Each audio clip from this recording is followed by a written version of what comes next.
All right, good morning, my kindergarten and first graders. So here I have set aside our materials that we're going to be using for today's lesson.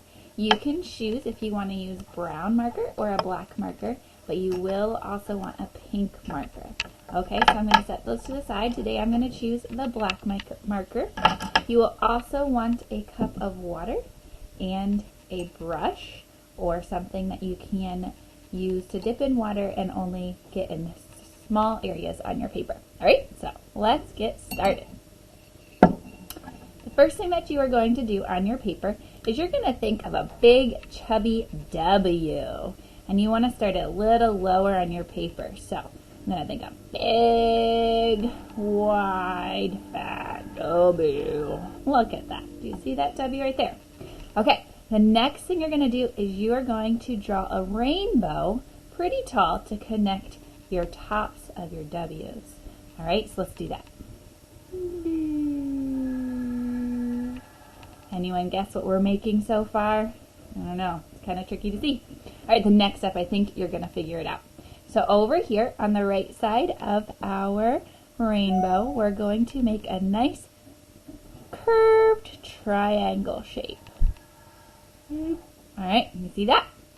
And then we're going to do the same thing again on the left side of our rainbow. What is it starting to look like, guys? All right, here we go. And then we're going to just create the rest of our actual body. So you might have guessed it. It's a bunny rabbit. Now you might think that our bunny rabbit needs some ears, not ears, eyes. But we're going to leave those eyes out until the very end of our artwork. The last thing I'm going to do before I put my marker away is I'm going to make my bunny a little bit fuzzier. I'm just going to kind of give him little jagged areas over here because all bunnies are very fluffy and fuzzy, right? How many of you guys have a bunny at home? It doesn't have to be a real bunny, but what about maybe a stuffed animal bunny? I used to always want the bunny Thumper off of Bambi. When I was growing up, I actually did have bunnies, so I was pretty lucky. And I named my bunny Clover and my other bunny Rascal. Clover was an all-black bunny, kind of like the bunny here, although this one you're not going to see him as all black. He's going to be black, white, and gray. Alright, just about done making him fuzzy. And just for fun, I'm going to make this area of his body a little bit thicker because I want him to be a little more gray and black right there to kind of show up, alright? Making him a little fuzzy. Okay, now I'm ready for my paintbrush.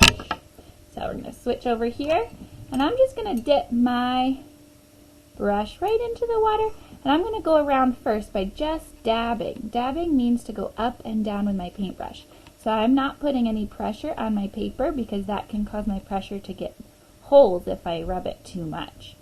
Does anyone notice what it's doing with the water on the marker? Pretty cool, right? It's drawing out the pigments, the colors in the ink, and spreading them out.